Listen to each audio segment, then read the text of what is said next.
daleen ak jàmm suñu mbokku internetu Kulanjan TV ci seen deuxième numéro bu Made in Galsen tey nag ci si deuxième numéro bi dañoo seet si une jeune femme très brave bu yëngatu ci wàllum friperie bu tudd Mariema Soumaré laataa ñuy yaatal waxtaan bi rek dañuy dem ci biir fekk ji ko foofu noonu.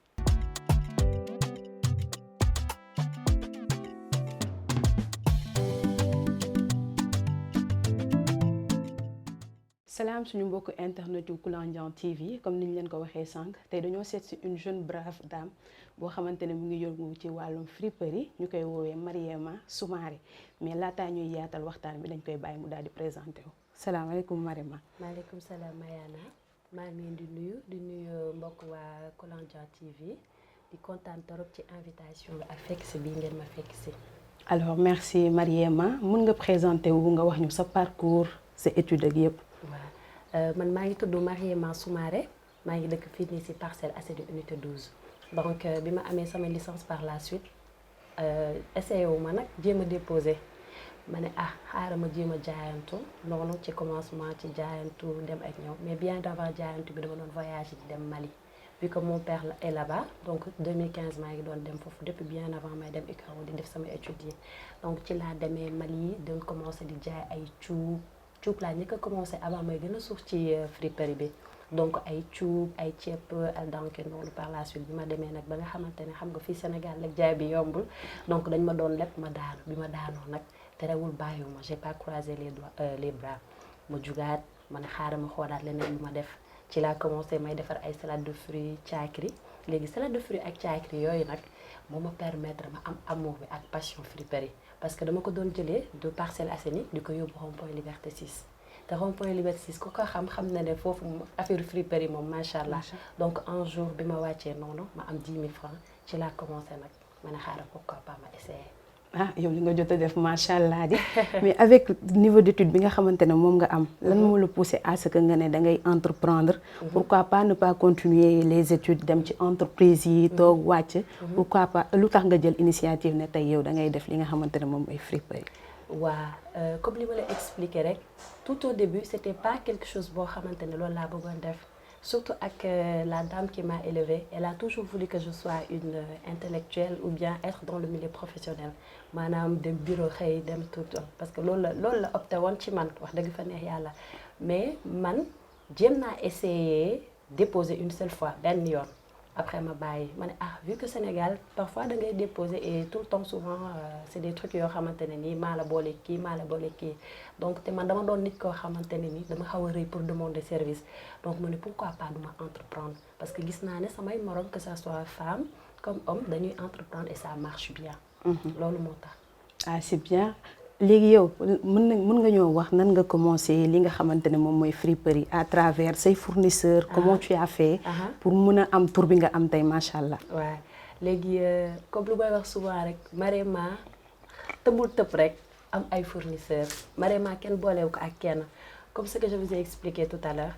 de base dama doon jaay caakiri ak salade de fruits dama ko doon jëlee fii nii Parcelles di ko yóbbu rond-point Liberté 6. donc dama doon jaay foofu moment yi ma doon nekk di jaay foofu dama doon gis xale yi jigéen yi dañ doon ñëw di jënd foofu ci fëgg jaabe et souvent surtout bi ma nekkoon école les pédagogues quand je m'habillais mes copines mes camarades de classe appréciaient bien Mariema tu es bien habillée ma ne pourtant c'est pas cher c'est de la friperie tu vois donc fii Sénégal j'ai remarqué que aussi jeunes filles dañoo am complexe wu sol friperie donc man mën naa wax bokk naa ci ñi tax jigéen ñu bëri tey ñu ñeme friperie parce que man je le mets en valeur man dama lay wane friperie parce que avant les gens sous-estimaient bien la friperie suñu déggee friperie rek dañuy foog ne yëre boo xamante ne nii seconde main boo xamante ne nii du nekk en bon état et pourtant c'est tout à fait le contraire donc curiosité boobu ak amour boobu et j'adore les défis aussi donc je me suis dit pourquoi pas ma lancer wu damay gis ñii di ñëw fii tout le temps donc un jour si laa jëlee sama 10 000 francs noonu jënd de base c'était à rond-point Liberté 6 ma dem avec des hauts de 750 francs amoon na ay xale yu góor maa leen doon jaay jus ak caakiri donc par la suite ñoom tamit ma ne ko tey de dama bëgg ñëw essayer un samedi je l'ai fait ça a bien marché mais bien avant may jaay loolu tamit doon naa jaay ay bikini ay 2 pièces maillot de bain loolu lañ ma gënoon xamee avant boobu nag amoon naa tur mais comme pas tey ni ma amee ci Mariema friperie bi nii macha allah donc noonu par la suite may jaay un jour ci laa dem ma ne xaaral ma xool marché mercredi donc souvent marché hebdo yi daal ci laa doon nekk di wër bi ma demee marché mercredi ci laa dajeeg benn xale bu góor bu baax wax dëgg fa neex yàlla sama premier fournisseur foofu lañ daje. foofu laa daje ak moom donc par la suite bi ma dajee ak moom ma ne ko man de dama bëggoon di engagé bal parce que de base engagé la ñuy wax engagé mooy loo xamante ni da ngay ñëw dañ lay tegal bal bi yow doo ko moom doo ko jënd. da ngay trier les plus beaux articles donc le restant c'est ce qu'on appelle lot donc lot bi moom ngay jël nga jaayaat ko wala moom nga gis souvent ñu koy teg ci marché hebdo yi di ko wanteer ay 300 250. moo tax souvent da ngay dégg nit naan la vraiment li nga jaay dafa cher pourtant su ma demee marché samedi. Or que elles ne savent pas le travail qui se cache derrière. Tu vois donc souvent ñun ñii ñoo daan dem di jël li gën a baax moom la ñuy woowee matériel ou bien souvent langage wu fëgg jaay jama. noonu finalement laa xamee kooku bi ma ko xamee donc par la suite mu dem ba gagner sama confiance parce que tamit nit ki sooy liggéey moom am na foo xamante ne soo leen fa tolloo rek. yow yaay confiance bi yaa ko mën a liggéey. donc c'est un gars très bien et qui m'aide beaucoup dans ce que je fais et qui m'encourage surtout mën naa wax loolu donc noonu laa demee bay commencer bu may jaay bal. macha allah parce que li nga fi jot a lim yëpp ku am jom ku am fula moom moo koy def lan mooy def particularité wu Mariama fi nga jot a jaar yëpp jaay caakiri jug dal bu la neexoon mun nga toog parce que tu es belle macha allah mais defoo ko da nga jug di yëngatu ci li nga xamante ne moom mooy ci waar bi nga nekk. je peux dire que je suis une femme très forte parce que comme souvent lu may wax rek man bugguma ñaan et j'adore les défis comme par exemple bu ñu ma nee nii. Mais vraiment, tu peux pas faire ça. Je prouve à la personne que je peux faire. Ça dépend de comment je fais. Et si je fais aussi, je fais damay def te yàlla tax. Je fais pas pour me vanter, même sur mes statuts. Quand je fais, ou bien lorsque je fais mes posts, nit ñi dañuy foog ne dañuy sentir benn rigueur ci man. Peut-être ils vont se dire que dafa metti ou dafa tàng. Non. Dama gis ne nit sooy def liggéey dañ ci def fulla ak fayda. Et du ma décourager. man du damay laal mu bàyyi mu dëgër ma bàyyi. moi je laisse pas damay laal mu metti ma defaat parce que loolu moo def expérience bi loolu mooy tax li ngay liggéey mu barke.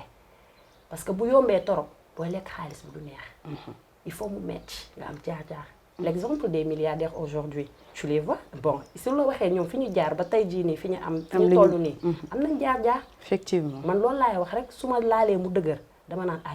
lii nekkul sama wërsëg donc je peux mieux faire. ci li nga wax léegi dañuy naan Mariama dafa xaw a dëgër loolu lan nga ciy wax. bon loolu ce sont les personnes qui m'ont pas côtoyé ce sont les gens qui me connaissent pas. mais par sama entourage les gens qui me connaissent bien qui connaissent Mariama qui fréquentent Mariama elles savent très bien qui est Mariama.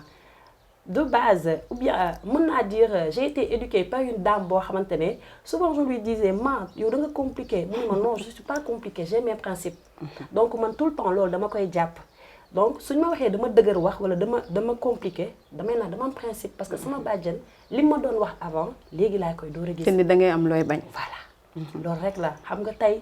li ñuy wax fulla mooy jaay Dakar booy jaay gerte caaf sax foog nga am ci fulla. j'ai mes principes de vente am na lu ma bëgg am na lee du ma ne du ma juum parce que nit kese laa tu vois mën naa juum parfois ci waxin wala ni may defee surtout pression liggéey bi su la jàppee et je fais un travail qui est trop difficile. tu vois donc c'est pas facile c'est pas simple donc di nga am benn compréhension booy am ca diggante ak sa client ñoom tamit dañoo war a comprendre. aussi parce que ñun jigéen ñi tamit suñu liggéey entre ñun yombul. mais bon yàlla baax na comme li nga wax c'est un travail très difficile. nan ngay mën di gérer sa vie. ak les réseaux sociaux ngay liggéey di poster pour gars yi mën a jënd. est-ce facile?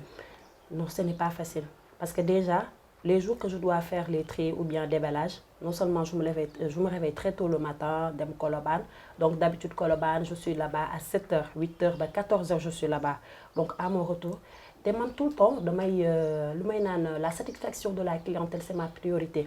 tout le temps damay bàyyi xel ci loolu donc su ma ñëwee taas fii ci kër gi du ma ñëw rek bëgg le statut je fais un second tri donc je suis là devant la caméra je fais mes vidéos xam nga mes vidéos yi aussi j'essaie d'expliquer de leur faire comprendre ou bien de leur permettre d'avoir une idée des articles que je les présente je pouvais bel et bien venir étaler article yi photo ko mais je me dis non loolu c'est simple et avant lorsque je faisais ça aussi j'avais beaucoup de retours par rapport à ça donc ma ne pourquoi pas may sol yére yi en même temps ma ci defaale ambiance di fecc di waxtaan et j'aime bien man su may jaay damay permettre may mën a défouler wu tu vois donc si lay profito mën a défouler wu am su ma amee conseil yu ma bëgg a conseil su ma bëggee wax dara tamit ma waxaale ko ci vu que ñëpp dinañ ko seetaan dinañ ko déglu dinañ ko bàyyi xel loolu rek la alors côté njaay mi est-ce que yaa ngi ciy génn bu baax a baax. maa ngi ci sant yàlla wax dëgg fa neex yàlla ndax ku xam Mariema xam na ne Mariema commencé woon ci lii. fi ma commencé mun naa wax sama néeg laa commencé woon dans la grande famille mooy unité 21 foofu laa nekkoon j'étais dans ma chambre donc may yéeg di daan di jug di dem donc ba tey jii nii ma am lii macha allah. donc maa ngi ciy sant yàlla je peux dire. alors en étant femme ngay dem ci bal bi. nga xamante ne la plupart góor yi ñoom ñoo koy def. nan ngay ñafantee ak góor yi foofu noonu. waaw ça c'était tout à fait le début. C'était tout à fait le début avec les hommes. C'était un peu difficile, surtout avec les gars de Sandaga. C'était trop difficile. Ouais, dama doon ñëw man kese ma nekk fa jigéen.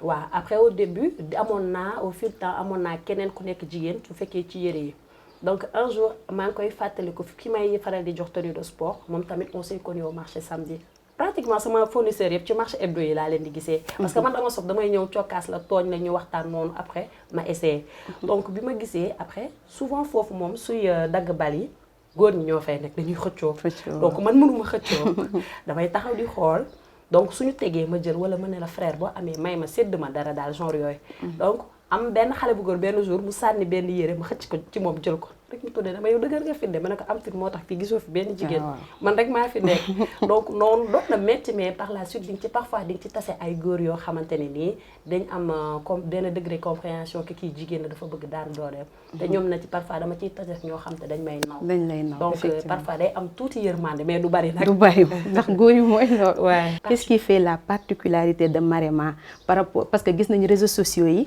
ñiy entreprendre bëri na ci domaine bu nekk yow ci kii bi nga xamante ne yow moom ngay yëngatu maanaam wàllum friperie bi lan mooy def sa fort. sama friperie man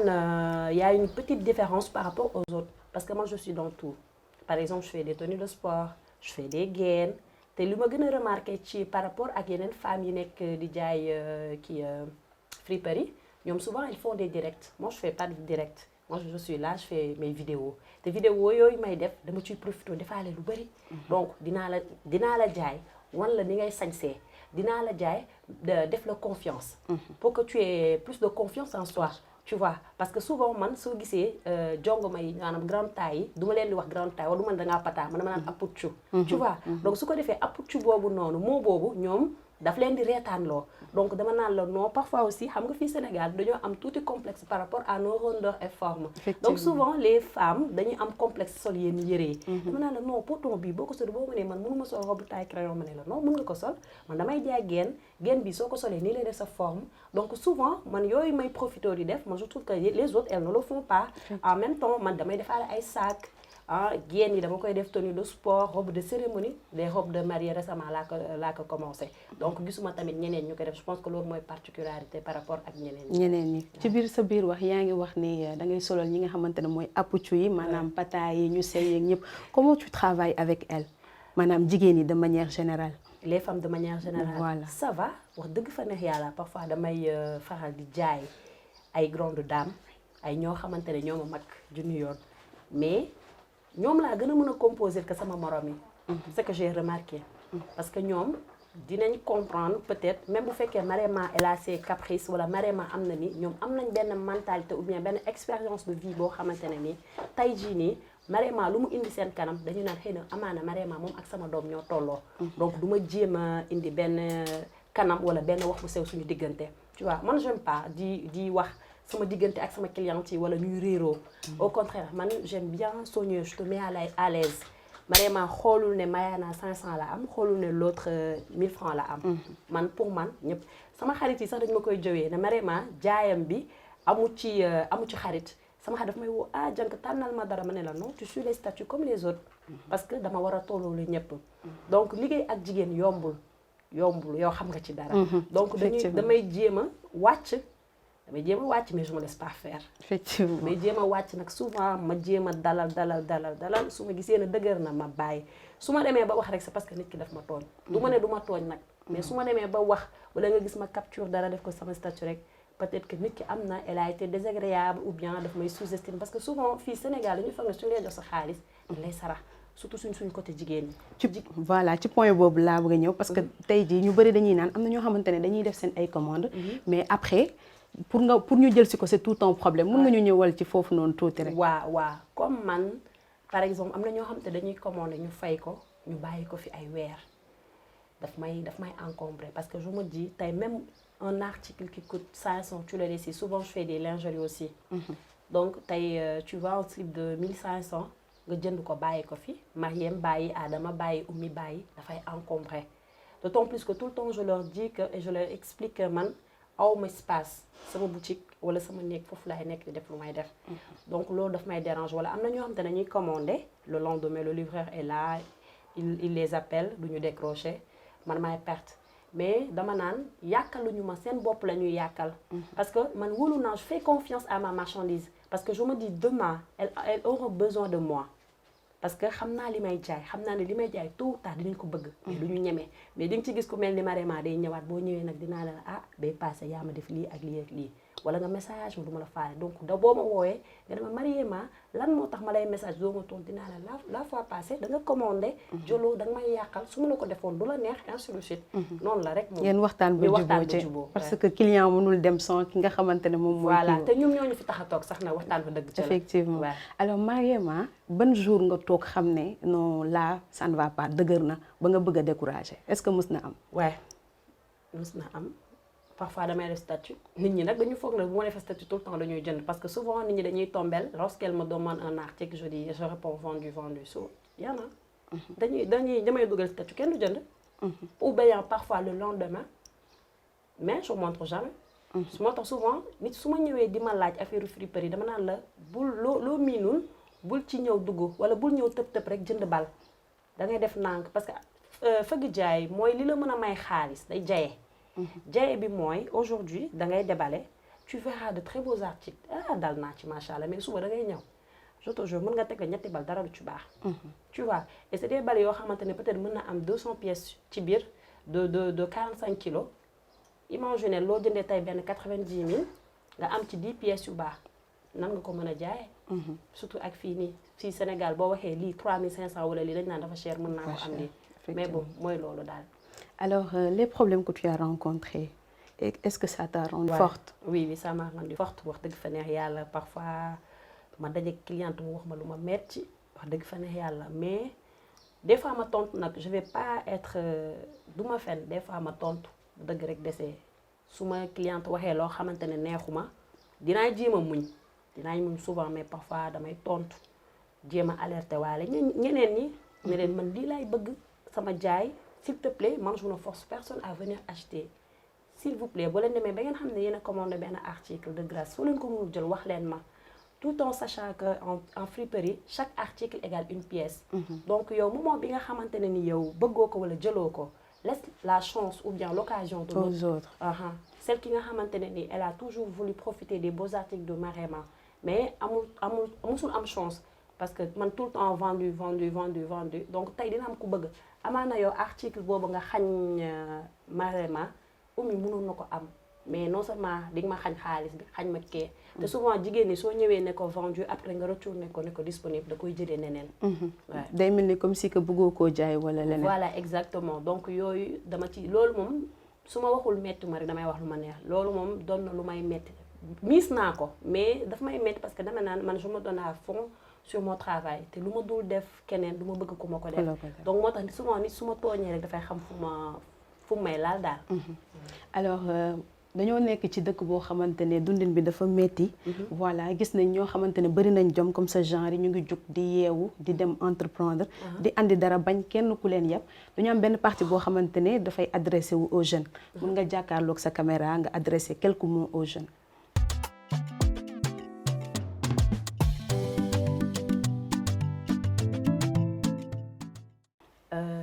di wax jeunes yi bu ñu découragé parce que dara yombul man Marema ku xam Marema nu mu commencé ku jël sama exemple je vais pas chercher loin ku jël sama exemple man Marema rek di suivre samay vidéo yàgg xool sama statut dañu xam ne dara yombul mais souvent damay def ay post di leen motiver di leen wan vidéo yooyu may jël di ko def sama statut defuma ko pour wane ou bien pour me justifier mais pour vous forger jox leen volonté ak courage wala leen ne fii yàlla moo fi nekk te moo yor wërsëgu ñëpp donc nit ki da ngay gëm sa bopp la confiance en soi parce que am na ñoo xamante ne bëgg nañ mais du ñu am confiance du ñu wóolu seen bopp du ñu gëm seen bopp mais nit ak lu mënti am dëgg la ñaanu waajur wërsëg yàlla am na mais gëmal sa bopp dara ba pare sa volonté sa courage say capacité bul xeeb yow li ngay def parce que yow li ngay xeeb noonu amaana sa beneen morom mu mënul loolu man souvent loolu laay xool donc di wax ñu góorgóorlu jàpp te bu ñuy faral di naan aw ma ku ma jàppale aw ma ku ma financé aw ma ku ma jàppale aw ma ku ma financé loolu du wax di bañ di dépendre ci kenn même su fekkee ne sa papa Richard la wala sa yaay Richard la je pense que la personne devrait être autonome voilà. alors dégg ngeen message wu Marema di ñaax jeunes yi ñu gën a liggéey ñu gën a am jom gën a am li nga xamante ne moom mooy fulla ak fayda alors Marema gis nañ ni à travers nos recherches que da ngay dem fii ba ay Thiès ay Ziguinchor di fa def ay ventes mën nga ñu expliquer loolu. waaw loolu tout au début c'était pas facile parce que xam nañ ne déplacement yombul donc j'en profite pour remercier mes clientes comme souvent lu may wax je vais jamais cesser de les remercier sama clientes yi parce que dañoo baax waaw même su fekkee parfois damay am ay soucis ak ñoom ñenn ñi du tout le monde mais mun naa wax majorité de mes clientes elles sont très gentilles parce que tey boo solee dara mu rafet bu la neexoon nga ne duma la wax fi ma ko jëndee mais da nga gis ku sol dara dañuy wax ah Marema moom moo ko jaay jëlal numéro elle est très gentille wax dëgg fa neex yàlla tout le temps nit day ñëw donc noonu fil bi ci la dem sama benn cousine mi ngi Thiès sama benn cousine donc réseaux sociaux aussi ça m'aide beaucoup ah madame man de dama gis sa numéro de téléphone parce que souvent je laisse mes coordonnées pour que nit ki su intéressé par benn article donc madame dama gis sa numéro de téléphone sur TikTok ou bien page Facebook du genre donc ma ne xaaral ma compte ah man Kolda laa nekk donc à travers loolu je faisais des expéditions via poste genre yooyu noonu donc parfois nit ki bu nekkee Touba mu jox ma tegal ko ci horaire bi d'ailleurs même j'ai des clientes qui sont hors de Sénégal am naa clientes yu nekk France am naa clientes yu nekk Italie te maa ngi ñaan yàlla aussi foire yu mag yi am ma bokk ci di yóbbu fëgg jaay pourquoi pas exporter ko yóbbu fëgg jaay bi parce que fëgg jaay tamit du fëgg am na fëgg jaay premium bi nga xamante ne mooy fëgg jaay bi gën a kii daal du souvent fin de série totalement lay nekk wala bu bees tàkk tu vois noonu ci fëgg jaay loolu laay ñaan yàlla ci fëgg jaay ma dem ba réussir si def sama di dem ci foire internationale yi di lii donc par la suite sama yenn clientes yi ñoo may mettre en contact li ma sol rafet na li ma def lii na li ma def lii la ba ma mën a am benn groupe Thiès benn groupe Kolda benn groupe Ziguinchor de base je partais là-bas comme pour découverte donc bi may dem foofu tamit su may dem dañ may naan am naa fa benn cousine pourquoi pas Marema sooy ñëw doo indaale lii sooy ñëw doo indaale lii ni dañ ko bëgg donc ma ne ah xam naa ñi nekk ci région yi dañuy bëgg a jënd mais suñu xalaatee distance bi fay bi ak transport bi du leen ko jaral donc ma ni ah est-ce que gënul ma leen defaral ay ventes privées yu ndaw mais déplacement yi yombul balaa may des ventes privées yu ndaw yi damay créer sama groupe de vente sur WhatsApp ma expliquer leen su ma leen expliquer aussi si elles sont d'accord donc affaire bi dafay jàll de bouche à oreille ah Marema day ñëw Marema day jox noonu laa dem ba am benn communauté bu ndaw Ziguinchor ak Kolda ak Thiès yeneen région yi ñu ngi may woo mais bon yàlla baax na. yàlla baax na gis nañ ni am nga clientèle bu baax macha allah. ci foire yooyu noonu nga wax rek la ñuy ñëw lan mooy projet Marema. waaw comme ni ma la ko expliquer projet Marema mooy toujours ci cadre friperie bi comme li ma la wax sànq nee naa la foire yi bëgg naa dem ci foire internationale yi nit ñi bu ñuy dem di exposer seen article wala seen produit yi ñuy defar man bëgg naa dem yóbbu fëgg jaay bi montrer aux gens que la friperie ce n'est pas seulement des habits de seconde main parfois on peut trouver de très beaux articles des articles de bonne qualité articles yoo xamante ne ni tey nit ki mën na ko jëriñoo wala li ma sol nii friperie la te pourtant tey da ngay classe waaye ba si daal yi ma sol c'est de la friperie donc tey nit su ko doon jënd ci boutique wala prêt-à-porter ay 15000 te ak Marema 15000 mën nga ci am sa ñaari sachet parce que je vends des articles yoo xamante ne c'est à partir de 3500 2500 donc loolu laay ñaan daal foire yooyu ma dem ci kon robe am na robe yoo xamante ne tenue de cérémonie dama ciy jaay yu rafet macha allah donc tenue de cérémonie yooyu tey pourquoi pas foire yu mag yi. wala ba dem exposer fa wan nit ñi tamit fëgg jaay tamit am na lu rafet am na lu nice. boo leen gisee Marema sax xam ni fëgg jaay am na lu nice macha allah. kontaan nañ trop ci recevoir ko ci li nga xamante ne moom mooy suñu deuxième numéro Made in Galsen xanaa ñu jox ko rek mu daal di tàggatoo waxtaan ak clientam yi ak mu def ay remerciements Marema. d'accord. ah kontaan naa trop ci invitation bi parce que li nga def nii day permettre jeunes entrepreneurs yi ñoom tamit ñu mën a xam seen yeneen morom yi yeneen situation ay yenn difficultés yi ñuy jànkonteel te dina leen gën a forger dina leen permettre tamit du ñu perdre espoir waaw maa ngi remercier sama bàjjan moom mi nga xamante ne elle m'a toujours soutenu ci lu may def wax dëgg fa neex yàlla sama papa sama yaay ak sama waa kër maam ñoo xam ne sonal naa leen torop au début foofu laa doon commencé ak xale yi ak sama frère Adama Aliou ñoom ñëpp jaag su ma limee damay juma sama copine yi surtout ñoom dañ may comprendre xam nga parfois dañuy bëgg ma génn ànd ak ñoom ma ne leen non tey dama war a jaay dama war a def lii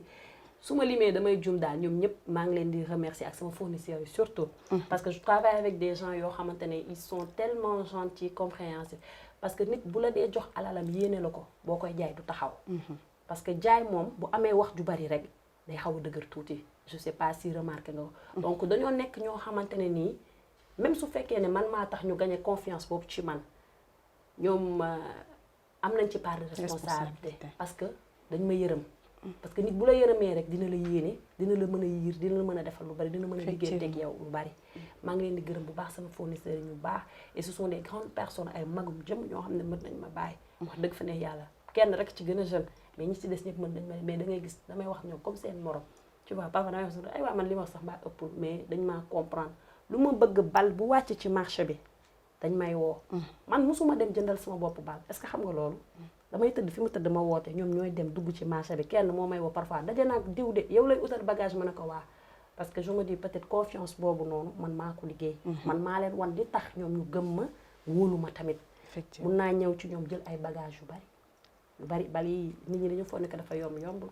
am na ay bal yu jël 220 000 ou plus mais dañ ma koy jox ma dem jaay ba heure bu ma neex ma door a ñëw versé te duñu jël donc ñooñu dama leen di remercier bu baax a baax.